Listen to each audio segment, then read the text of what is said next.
Lettre d'un maître soufi, le Cheikh al-Arabi al-Darkawi, traduite de l'arabe par Titus Burkhardt, aux éditions Arche Milano.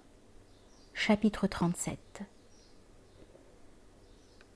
Ne craignez pas les suggestions psychiques lorsqu'elles vous assaillent et qu'elles veulent envahir votre cœur en vagues sans cesse renouvelées. Mais abandonnez intérieurement toute volonté à Dieu et restez calme. Ne vous agitez pas, détendez-vous et ne vous contractez pas, et dormez si vous pouvez jusqu'à ce que vous soyez rassasiés, car le sommeil est bénéfique à l'heure des détresses. Il comporte des bienfaits merveilleux, puisqu'il est en lui-même un abandon à la volonté divine. Or, quiconque abandonne sa volonté à son Seigneur, Dieu le prendra par la main. Ne craignez donc pas les suggestions psychiques lorsqu'elles augmentent, mais soyez, comme nous vous le disions, et vous en profiteriez. Que Dieu maudisse qui vous ment.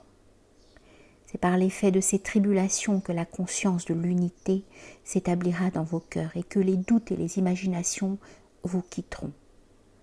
Ainsi, vous progresserez dans la voie et vous atteindrez le bien, à savoir la cessation et la libération de toute erreur. Et gare à vous, ne vous faites pas de soucis à cause de la multitude des obstacles ou empêchements, car le bien, que Dieu le fortifie, les pliera en votre faveur, si vous persévérez dans ce que nous vous indiquions.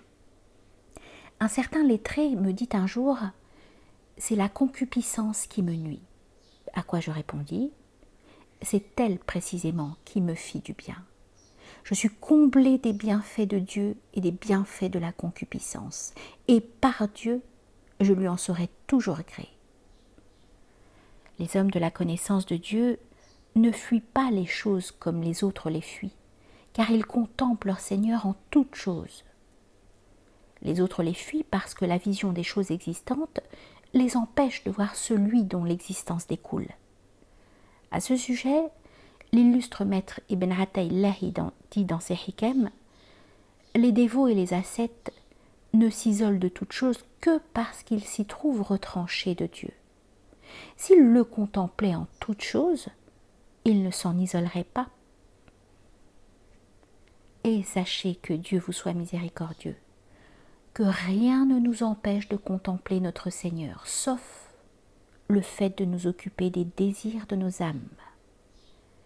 Ne dites pas que c'est l'existence qui voile l'existenciateur, car par Dieu, ce n'est que l'imagination, wahm, qui nous le voile, l'imagination qui produit l'ignorance.